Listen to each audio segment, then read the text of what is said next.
A massive scandal has erupted here in the state of Florida involving our Republican governor, Ron DeSantis, and his wife, Casey DeSantis.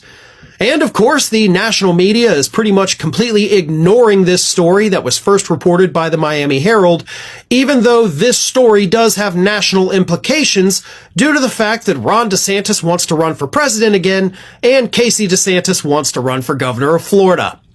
But here is what happened. Let me read this to you. Lawyers working with the state of Florida drafted a settlement agreement that said Florida's largest Medicaid contractor, Centene, had overbilled taxpayers more than $67 million for medications, according to a copy of that document obtained by the Miami Herald and Times.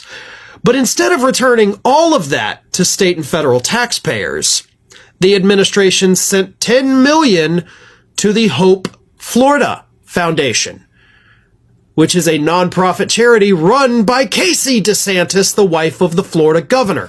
So, Centene overbilled us, the taxpayers, $67 million through the Medicaid program here in the state of Florida.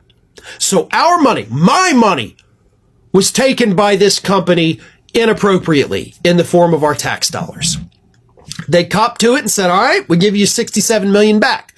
And Ron DeSantis said, you know what? Why don't you give us $57 million and give $10 million over to this charity that my wife runs.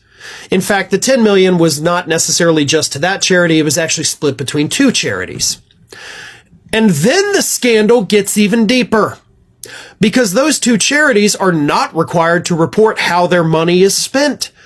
And then they both made a combined $8.5 million donation to Ron DeSantis' super PAC. So you would reach this settlement with a company that screwed over your own taxpayers, your state, and instead of giving all the money back to the state, you gave it to the charities, who then funneled it, looking like money laundering, to your own super PAC. If this isn't criminal, then I don't know what is. And another little interesting wrinkle of this story, do you know who started asking questions about this first and who helped uncover it? None other than my good old friend, local representative Alex Andrade. For those of you who are familiar with that event that happened several years ago, you know Andrade and I do not have much love for one another, but credit where credit is due. He started looking at this. He started asking the questions